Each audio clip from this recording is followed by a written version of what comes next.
Allahu Allahu Allahu Allah Allahu Allahu Allah.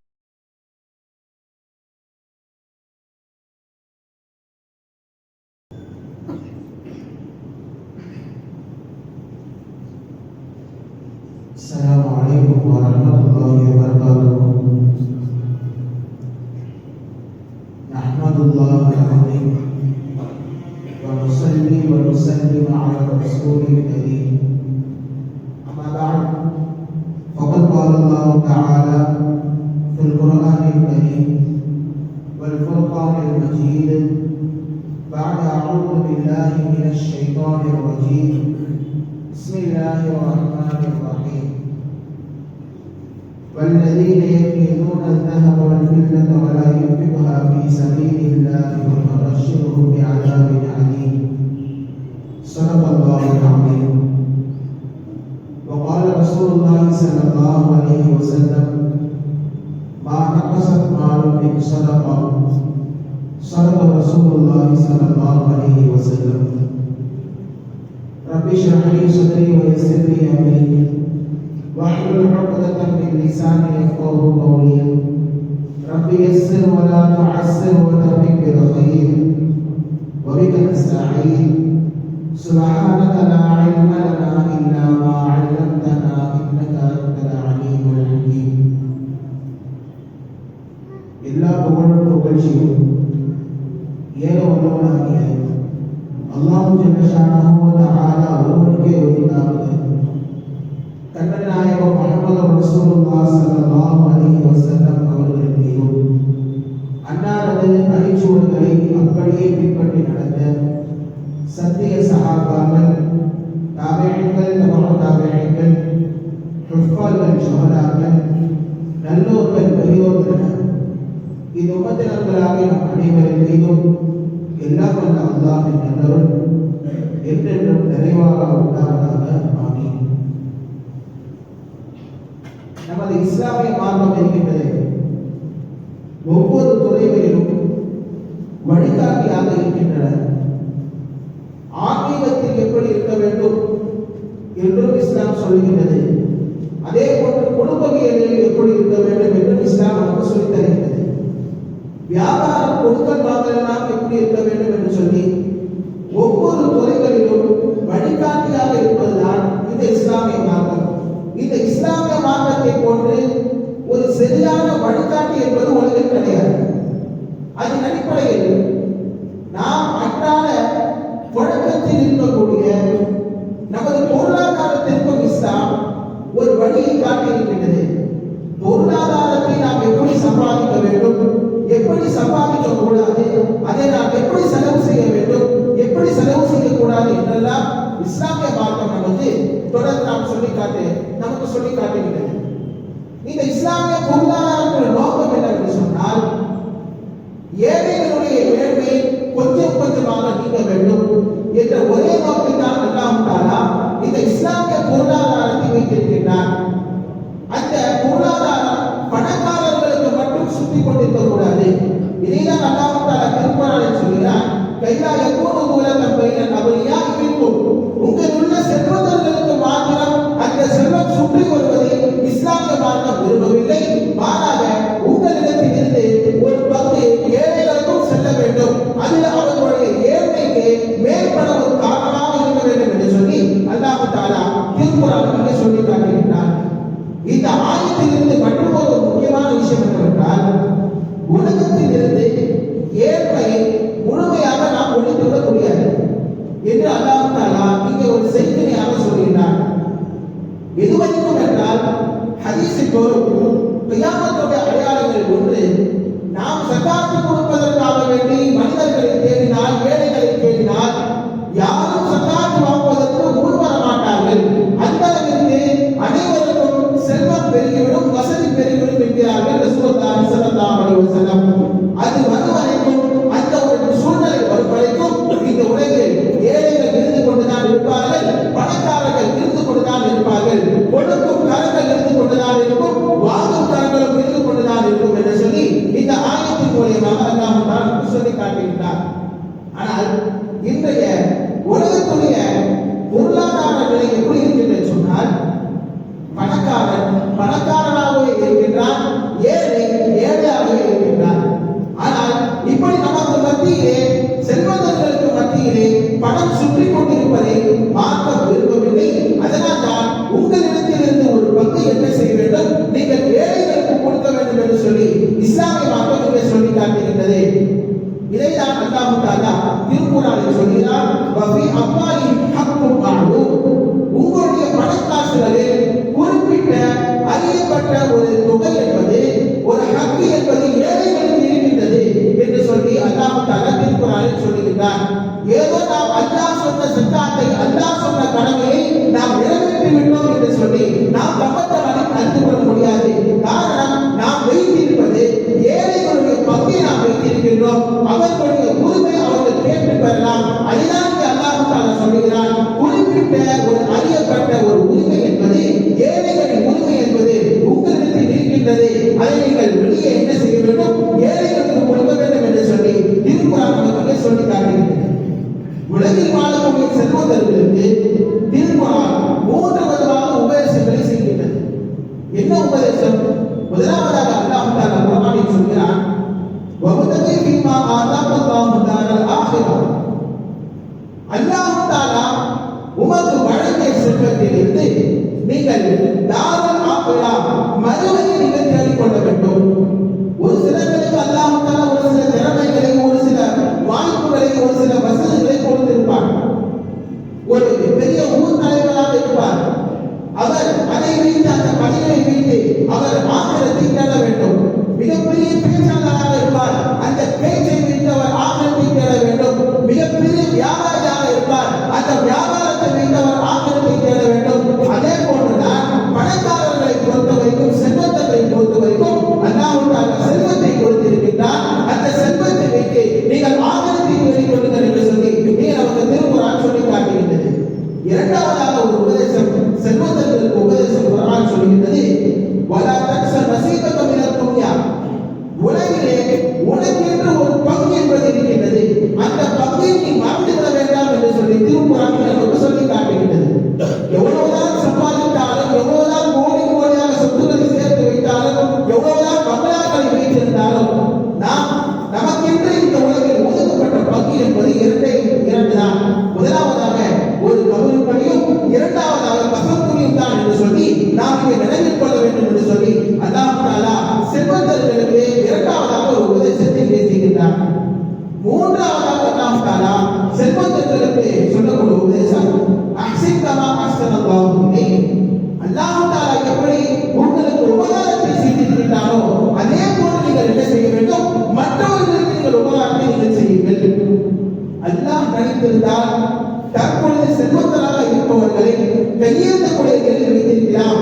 ஆனால் அல்லாஹ் அப்படி செய்யாமல் உங்களுக்கு செல்வத்தை கொடுத்து, உங்களுக்கு கண்ணியத்தை கொடுத்து, உங்களுக்கு எல்லா விதமான வசதிகளையும் வழங்கி எப்படி அல்லாஹ் தஆலா உங்களுக்கு உபகாரம் செய்திருக்கிறானோ அதே போன்று அல்லாஹ் வழங்கிய பொருளிலிருந்து சிறிதை எடுத்து நீங்கள் ஏழைகளுக்கு கொடுத்து நீங்கள் மற்றவர்களுக்கு உபகாரம் செய்யுங்கள் என்று சொல்லி நீங்கள் நமக்கு திருக்குர்ஆன் சொல்லி காட்டுகிறது. காசு பணங்களை பொறுத்தவரை குர்ஆன் இப்படி சொல்லும், மனிதர்கள் காசு பணங்களின் மீது எப்படியெல்லாம் ஆசைப்படுகிறார்கள் என்று சொன்னால் குர்ஆன் சொல்கிறது, துஹிப்பூனல் மால ஹுப்பன் ஜம்மா.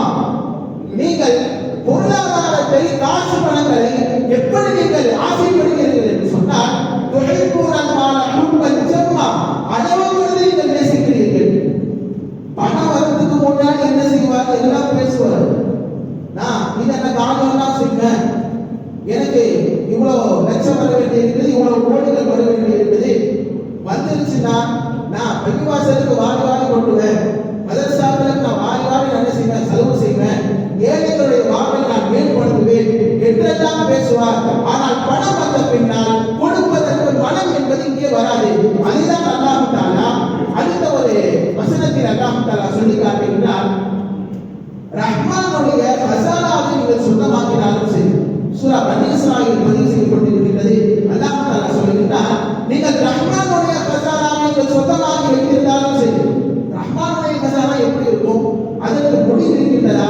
அல்லாஹ்வுடைய பொறுத்த வரைக்கும் அதற்கு முடிவு என்பதே கிடையாது. இங்கே உலகில் இருக்கக்கூடிய அனைத்தும் ரஹ்மானுடைய கசானாவிலிருந்து வந்து இறங்கி வைத்தார். நம்மிடத்தில் இருக்கக்கூடிய செல்வங்கள் சொத்துக்கள் எல்லாம் அல்லாஹ்வுடைய கசானாவிலிருந்து வந்து வைத்தார். அந்த அல்லாஹ்வுடைய கசானாவே ஒரு மனிதனுக்கு இருந்தால் அந்த மனிதன் என்ன செய்வானா? செலவு செய்வதற்கு பயப்படுவான். ஏனென்றால் கஷ்யத்தல் பின்பா எங்கே அந்த கசானா காலியாகி விடுமோ என்று பயந்து என்ன செய்வானா? செலவு செய்வதை அவன் பயப்படுவான். அல்லாஹ் தஆலா அந்த ஆயத்தை முடிக்கும் போது இப்படி முடிக்கின்றான், வகான இன்சான மத்ரூரா, மனிதன் கஞ்சனாகவே இருக்கின்றான் என்று சொல்லி அல்லாஹ் தஆலா இங்கே திருக்குர்ஆனில் சொல்லியிருக்கிறார். கணித்திற்குரியவர்களே, எவ்வளவுதான் நாம் செல்வத்தை சேகரித்து வைத்திருந்தாலும் பொருளாதாரத்தை சேகரித்து வைத்திருந்தாலும் அதிலிருந்து ஒரு பங்கு வெளியே சென்றுதான் ஆக வேண்டும். உதாரணமாக என்ன அப்படின்னா, ஒரு பழத்தை வாங்கணும், ஒரு தர்பூசணி பழத்தை வாங்கணும். தர்பூசணி பழம் ஒரு 50 ரூபாய் கொடுத்து வாங்கணும்னு சொன்னா தர்பூசணி பழத்தை நம்மளால ஃபுல்லா சாப்பிட முடியுமா? சாப்பிட முடியாது. பழத்தை சாப்பிடலாம், அதனுடைய தண்ணீரை நாம் சாப்பிடலாம், ஆனால் அதனுடைய தண்டுகளும் அதனுடைய கொட்டைகளும் நம்மால் சாப்பிட முடியாது. அது வெளியே தான் போக வேண்டும். 1 கிலோ தர்பூசணி வாங்கினாருன்னா 1 கிலோ 3/4 கிலோ சாப்பிட்டு விட்டு கால்வாசி அது வெளியே தான் குப்பையாக சேர்ந்து விடும். வயிற்றிற்குள் இறங்கியதும் நமது காசு பணங்கள் தான், வெளியே சென்றதும் நமது காசு பணங்கள் தான். இல்ல அது என்னுடைய காசு பணமாச்சு, அந்த தண்ணீர் நான் சேர்த்து சாப்பிட சொன்னா ஒரு அறிவாளிக்கு, ஒரு புத்தி உள்ளவனுக்கு அது ஒரு தகுந்த ஒரு பேச்சாக இருக்குமா என்பதை நாம் இங்கே சிந்திக்க வேண்டும். அதே போன்றுதான் அல்லாஹ் தஆலா நமக்கு இங்கே வசதிகளை வாய்ப்புகளை எல்லாம் இங்கே வழங்கியிருக்கிறார். அதை வைத்துக் கொண்டு நாம் ஆகிரத்தை தேட வேண்டும். அதிலிருந்து ஒரு சிறிய பங்கை நாம் எடுத்து ஏழைகளுக்கு கொடுக்க வேண்டும் என்று சொல்லி இங்கே நமக்கு இஸ்லாமிய மார்க்கம் இங்கே சொல்லி தருகிறது. கணித்திற்குரியவர்களே, ஜகாத்தை பற்றி அதிலும் குறிப்பாக இந்த ரமலான் மாதத்தில் அடிக்கடி ஜகாத் எவ்வளவு கொடுக்கணும், யாருக்கு கொடுக்கணும், யாரின் மீது கடமை என்றெல்லாம் நம்மிடத்தில் கேள்விகள் வந்த வண்ணம் இருக்கும். அதே போன்று ஒவ்வொரு பள்ளிவாசலும் சரி ஜகாத்தை பற்றி ரமலானில் பேசாமல் இருந்தது கிடையாது. அப்படி ஜகாத்திற்கு ஏன் இந்த மாதத்திற்கு ஒரு முக்கியத்துவம்? ஒரு விஷயத்தை நான் இங்கே தெளிவுபடுத்தி ஆக வேண்டும். ரமலான் வந்தாதான் ஜகாத்து கொடுக்கணும் அப்படின்னு அவசியம் இல்லை. ஏன் ரமலானில் முக்கியத்துவம் கொடுத்து ஜகாத்தை இங்கே முக்கியத்துவம் தருகிறார்கள் என்று சொன்னால், ஒரு பருதை நிறைவேற்றினால் ரமலான் மாதத்தை பொறுத்த வரைக்கும் 70 பருதை நிறைவேற்ற நபி அல்லாஹ் தஆலா தருகிறார். ஆக ஜகாத் என்பது வருடத்திற்கு ஒரு முறை கடமையாகின்றது. அந்த வருடத்திற்கு ஒரு முறை இந்த ரமலான் மாதமாக இருந்தால் இந்த ரமலான் மாதத்தில் நம்ம ஜகாத்தை எடுத்து ஏழைகளுக்கு கொடுத்தால் அது 70 பருடைய நன்மை கிடைக்கும் என்று சொல்லி நாம் இங்கே பார்க்கிறோம். அதனால் தான் விமர்சையாக ரமலான் மாதம் வந்துவிட்டால் பெரும்பாலானவர்கள் என்ன செய்கிறார்கள்? ஜகாத்தை ரமலான் மாதத்தில் கொடுக்கிறார்கள். ஒருவேளை ரமலானை கொடுக்க முடியல, பிரச்சனை இல்லை, மற்ற மாதங்கள் கொடுத்தாலும் நமது கடமை என்பது நிறைவேறும் என்று சொல்லி நாம் இங்கே பார்க்கிறோம். ஜகாத்தை கொடுக்காதவருடைய தன்மைகள் என்று அல்லாஹ் தஆலா திருக்குர்ஆனில் சொல்கிறார். வகையுல் முஷ்ரிகீன், முஷ்ரிக்குகளுக்கு நாசம் உண்டாகட்டும், அவர்களுக்கு வயில் என்ற நரகத்தின் ஓட்டை இருக்கின்றது. அவர்கள் எப்படிப்பட்டவர்கள் தெரியுமா? அன்னதீனராய் தூணல் ஜகாத்த, அவர்கள் ஜகாத்தை வழங்க மாட்டார்கள். அப்படிப்பட்ட முஷ்ரிக்குகளுக்கு என்ன ஆகட்டும்? நாசம் என்பது உண்டாகட்டும், அவர்களுக்கு வயில் என்று சொல்லி நரக ஓட்டை என்பது இருக்கின்றது என்று சொல்லி நான் பத்துவா செய்யவில்லை, திருக்குர்ஆன் பத்துவா செய்கின்றது. ஆக ஒருவர் ஜகாத்தை கொடுக்கவில்லை என்று சொன்னால் மார்க்கத்தில் பாவி என்ற அர்த்தம், பாசிக் என்ற அர்த்தம். ஜகாத்தை கொடுக்கலன்னா பாசிக், பாவி. ஒருவேளை ஜகாத்தை மறுத்துட்ட, நான் ஜகாத்தை கொடுக்க மாட்டேன்னு சொல்லல, என்ன சொல்றேன்? இஸ்லாத்தில் ஜகாத்தை இல்லைங்க, ஜகாத்துமே ஒரு பொருளாதார திட்டமே இல்லை என்று சொல்லி வந்துவிட்டால் அவர் காஃபிராக ஆகிவிடுவார் என்பதை நாம் இங்கே கவனத்தில் கொள்ள வேண்டும். ஆக இங்கே ஜகாத்தை பற்றி ஒரு சில மசாயில்கள் தங்களுக்கு முன்னால் சொல்வது நம்ம மீது கடமையாக இருக்கின்றது. என்ன அப்படின்னா, சென்ற வருடம் சொல்லியிருப்போம், எல்லாம் நினைவுகள் தான். மனிதர்களை பொறுத்தவரைக்கும் நாம் எல்லாம் கடமையாளர்கள். அரபியில் இன்சான் அப்படின்னு சொல்லி ஒரு வார்த்தை, இன்சான் அப்படின்னா மனிதன் என்ற அர்த்தம். அந்த மனிதன் என்ற பெயருக்குள்ளான ஒரு ஸ்பெஷல் தன்மை என்னன்னா, அந்த இன்சான் என்ற வார்த்தை போய் வச்சுன்னா நிஸ்யான் என்ற அரபியின் படத்திலிருந்து வந்ததான். நிஸ்யான் அர்த்தம் மறதி என்ற அர்த்தம். நிஸ்யானிலிருந்து வந்ததுதான் இன்சான். இப்போ மனிதன் மறதியாளனாக இருக்கின்றான். ஒரு சில விஷயங்களை நாம் மறக்கக்கூடும்.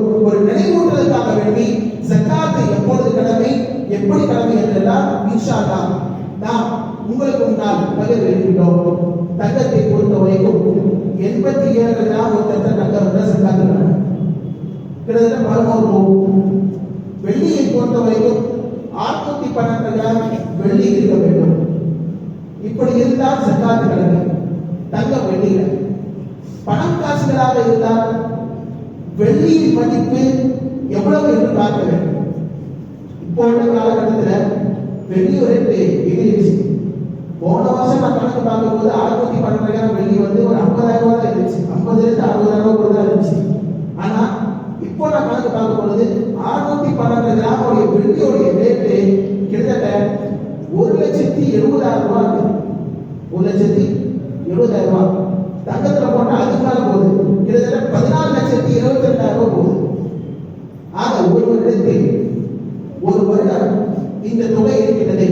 1,80,000 ரூபாய் என்ன செய்யறாரு? போன ரமலான்ல பீரோல வச்சிருந்தாரு. போன ரமலான்ல 1,80,000 ரூபாய் பீரோல வச்சிருந்தாரு. இந்த ரமலான்ல பீரோவை திறந்து பார்த்தா அதே தொகை இருக்குது.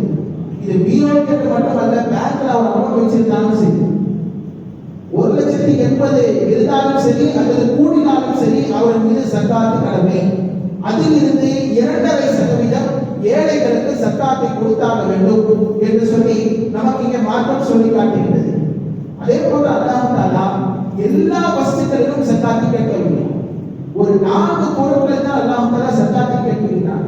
முதலாவதாக தங்கம் வெள்ளி போன்ற உலோகங்களில் அல்லாஹ் தஆலா சக்காத்தை கேட்கிறார். இரண்டாவதாக அல்லாஹ் தஆலா எதற்காக சக்காத் கேட்கிறார் என்றால், விவசாயத்தில் அறுவடை செய்யப்பட்ட மகசூல்களுக்காக வேண்டி அல்லாஹ் தஆலா சக்காத்தை கேட்கிறார். அதாவது 10 ஒரு பங்கை நாம் சக்காத்தாக கொடுக்க வேண்டும். உதாரணமா ஒரு தென்னந்தோப்பு வச்சிருக்காரு. தென்னந்தோப்புல 10 தேங்காயை பறிச்சு என்ன செய்யறது, கீழே போட்டாங்க அப்படின்னு சொன்னா 10 ஒரு தேங்காயை ஏழைகளுக்கு கொடுக்க வேண்டும். இது விவசாயத்தில் நாம் செய்யக்கூடிய மகசூல்களுக்காக வேண்டி கொடுக்கப்பட வேண்டிய சக்காத்து. மூன்றாவதாக ஆடு மாடு ஒன்றரை அல்லாஹ் தஆலா சக்காத்து கேட்கிறார். நான்காவதாக நாம் வைத்திருக்கக்கூடிய வியாபார சரக்குகள், அந்த வியாபார சரக்குடைய மதிப்பு இப்ப நான் சொன்ன மாதிரி வெள்ளியுடைய மதிப்பு இருந்தால் 1,80,000க்கு மேல வியாபார சரக்குடைய மதிப்பு இருந்தால் கண்டிப்பாக அவர்கள் என்ன செய்ய வேண்டும், அந்த வியாபார சரக்குக்காகவும் சக்காத்தை கொடுக்க வேண்டும் என்று சொல்லி நாம் இங்கே பார்க்க இருக்கிறோம். அல்லாஹ் தஆலா என்ன செய்கிறார், 3 பொறுப்புகளை தற்பொறுப்பில் எடுத்துக் கொள்கிறார். 3 கணக்கு உள்ளது. என்ன 3 கணக்கு உள்ளது? முதலாவதாக குர்ஆனில் அல்லாஹ் தஆலா போரில் கிடைக்கக்கூடிய கனிமத்து பொருட்களை எப்படி பங்கு பிரிக்க வேண்டும் என்ற அந்த பங்கு பிரித்தலை தன்வசம் வைத்திருக்கிறார். இதில் மனிதன் கையாளல் செய்ய முடியாது. ஒருவேளை கையாளல் செய்தால் அது செல்லவும் செல்லாது. அவர் சொன்ன தீர்ப்பு அது ஹராமான தீர்ப்பாக தான் இருக்கும். போரில் கிடைக்கக்கூடிய கனிமத்து பொருட்களை எப்படி பிரிக்க வேண்டும் என்று சொல்லி அல்லாஹ் தஆலா குர்ஆனில் சொல்லிவிட்டார். இரண்டாவதாக அல்லாஹ் தஆலா தன் கட்டுப்பாட்டில் வைத்திருந்த அந்த கணக்கெடுப்பு என்பது வாரிசுரிமை சொத்துக்கு எப்படி கரெக்டான பங்கை பிரிக்க வேண்டும் என்று சொல்லி அல்லாஹ் தஆலா சொல்லிவிட்டார் குர்ஆனில். அல்லாஹ் சொன்ன விதத்தில் தான் நாம் சொத்துக்களை பிரிக்க வேண்டும் என்று அல்லாஹ் தஆலா தன்வசத்தில் வைத்திருக்கிறார். மூன்றாவதாக ஜக்காத்தை யாருக்கு கொடுக்கணும், யாருக்கு கொடுக்கக்கூடாது, அதன் அளவு என்ன என்று சொல்லி அல்லாஹ்வே நிர்ணயித்து வைத்திருக்கிறார். காரணம், இவைகளெல்லாம் மனிதர்களிடத்தில் விட்டுவிட்டால் நீங்களே கணக்கு போட்டு என்ன செய்யுங்க, ஜக்காத்து கொடுங்கன்னு சொன்னா 100ல 2% இல்ல 4% கொடுக்கறதே அதிகம் என்று சொல்லி நாம் கணக்கு போடுவோம் என்று சொல்லி எல்லாம் அல்லாஹ்வுக்கு தெரியும். அதனால் தான் அல்லாஹ் தஆலா ஜக்காத்துடைய கணக்கொழுங்கை தன் கையில் எடுத்துக்கொண்டார் என்று நாம் இங்கே பார்க்கிறோம். சரி, இப்போ யாருக்கெல்லாம் ஜக்காத்து கொடுக்க கூடாது என்று சொன்னால், முதல்ல ஜக்காத் யாருக்கு முன்னாடியே சொல்லியாச்சு. குறிப்பிட்ட இந்த 1,80,000 ரூபாய் என்ன செய்யறாரு, உயிரோட வச்சிருக்காரு, பேங்க்ல போட்டு பேலன்ஸ் இருந்தா அவருக்கு ஜக்காத்து கடமை, கண்டிப்பா ஜக்காத்து கொடுத்தாக வேண்டும். அதுக்கு மேல இருந்தாலும் சரி. இப்போ அவர் என்ன செய்யணும்னா, யாருக்கு ஜக்காத்து கொடுக்க கூடாது என்று சொன்னால், முதலாவதாக காஃபிர்களுக்கு ஜக்காத்தை நாம் வழங்கக்கூடாது. முழுக்க முழுக்க முஸ்லிம்களுக்கு தான் அந்த முஸ்லிம்கள் எப்படி இருக்க வேண்டும்? சாஹிபே நிசாவாக இருக்கக்கூடாது. அதாவது நம்ம சொன்ன இந்த 1,80,000 ரூபாய் என்ன செய்யக்கூடாது? அவர் வீட்டுடைய வீரோடையோ பேங்குடைய அக்கௌண்ட்லயோ அதை தங்கப்பள்ளி நகைகள் அந்த அளவுக்கு அவர் வைத்திருக்க கூடாது. அப்படி இல்லாத ஏழையான முஸ்லிம்களுக்கு என்ன செய்ய வேண்டும்? ஜக்காத்தை கொடுக்க வேண்டும். காஃபிர்களுக்கு ஜக்காத்தை கொடுக்க கூடாது. அன்பளிப்பாக வேணா கொடுக்கணும். மத நல்லிணக்கத்திற்காக என்ன செய்யலாம்? அன்பளிப்புகளை கொடுக்கலாம். இஃப்தாருடைய நிகழ்ச்சியில் கலந்து கொள்வதற்காக ஏற்பாடு செய்யலாம். சஹருடைய உணவை கொடுக்கலாம். எல்லாம் செய்யலாம். ஆனால் ஜக்காத்துடைய காசு, ஜக்காத்துடைய பொருட்களுக்கு காஃபிர்கள் தகுதியானவர்கள் அல்ல என்பதை நாம் புரிந்து கொள்ள வேண்டும். இரண்டாவதாக ரசூலுல்லாஹி ஸல்லல்லாஹு அலைஹி வஸல்லம் அவர்கள் குடும்பத்தினராக இருந்தால், சையதுமார்களாக இருந்தால், பனு ஹாஷிம் கோத்திரத்தை சார்ந்தவர்களாக இருந்தால் அவர்களுக்கு ஜக்காத்து வழங்கக்கூடாது. ஏனென்றால் ரசூலுல்லாஹி ஸல்லல்லாஹு அலைஹி வஸல்லம் ஜக்காத்தை பொறுத்தவரைக்கும் அவுசாஹுன் நாஸ், மனிதர்களின் அழுக்குகள் என்று சொல்லி நபி அவர்கள் சொல்லியிருக்கிறார்கள். அந்த அழுக்குகளை சாப்பிடுவதற்கு நமது நபி அவர்கள் பரம்பரை ஏற்ற பரம்பரை அல்ல என்று சொல்லி ரசூலுல்லாஹி ஸல்லல்லாஹு அலைஹி வஸல்லம் அவர்கள் தங்கள் குடும்பத்திற்கு ஜக்காத்துடைய காசை வாங்குவதை ஹராமாக ஆக்கி வைத்திருக்கிறார்கள் என்று நாம் பார்க்கிறோம்.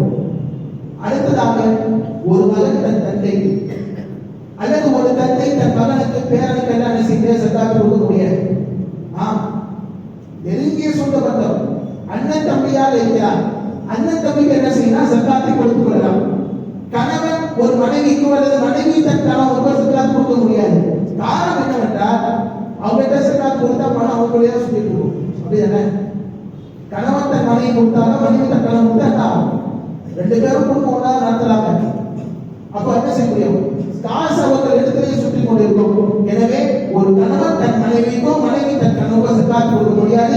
அதே போன்று மகன் தன் தந்தைக்கு, தந்தை தன் மகனுக்கு, பேரனுக்கு என்று சொல்ல என்ன செய்ய முடியாது? ஜக்காத்தை கொடுக்க முடியாது என்பதை நாம் இங்கே பார்க்கிறோம். அடுத்ததாக கஞ்சிக்கு, இஃப்தாருக்கு, பள்ளிவாசல் கட்டுறதுக்கு, மதரசா கட்டுவதற்கு, நல்லா புரிஞ்சுங்க, மதரசா கட்டுவதற்கு. ஏன்னா மதரசாக்கள் எப்படி வசூல் செய்வாங்க? ஏழை மாணவர்களுக்காக வேண்டி ஜக்காத்தை கொடுங்கள் என்று சொல்லி கேட்டு வருவார்கள். அந்த ஏழை மாணவர்களுக்கு ஜக்காத்துடைய பணத்தை கொடுக்கலாம். ஆனால் மதரசா கட்டுவதற்காக, பள்ளிவாசல் கட்டுவதற்காக, கஞ்சிக்காக, இஃப்தாருக்காக என்ன செய்யக்கூடாது? ஜக்காத்துடைய பணத்தை எடுத்து கொடுக்க கூடாது. ஒருவேளை எடுத்து கொடுத்தோம்னா ஜக்காத்து நிறைவேறாது. அடுத்ததாக ஆறாவது, வராத கடனை ஜக்காத்தா மாற்ற முடியாது. ஒருத்தர் 10 லட்சம் செய்வார், ஒருத்தர் கடனை கொடுத்துருப்பாரு, பார்த்துட்டே இருந்திருப்பாரு. கடன் இப்போ கொடுப்பான் அப்ப கொடுப்பான்னு பார்த்தாங்கன்னா பல வருஷங்கள் ஆயிடும். கடன் கொடுத்தவர் என்ன நீயே தெப்பாரு அந்த நேரத்துல, சரி நம்ம என்ன செய்யலாம், அவனுக்கு அந்த தொகையை ஜக்காத்தாகவே கொடுத்துடலாம் அப்படின்னு சொல்லி எண்ணி ஜக்காத்தாக மாற்றினால் அது ஜக்காத்தாக மாறாது. ஆக இவைகளை நாம் யார் யாருக்கு ஜக்காத்து கொடுக்க வேண்டும், ஜக்காத்து கொடுக்க கூடாது என்ற ஒரு விஷயத்தை இங்கே நமக்கு இங்கே மாற்றம் சொல்லி தருகிறது. கடைசியாக ரசூலுல்லாஹி ஸல்லல்லாஹு அலைஹி வஸல்லம் அவர்கள் 3 விஷயங்களை சொல்கிறார்கள். காலத்தில் ஜக்காத்து வாரத்தோ இல்ல அஹமது, ஜக்காத்துடைய பொருள் நமது மாலோடு நமது பொருளாதாரத்தோடு சேர்ந்திருந்தால் அனைத்து பொருட்களும் ஜக்காத்துடைய பொருள் அழிந்துவிடும். ஒன்று.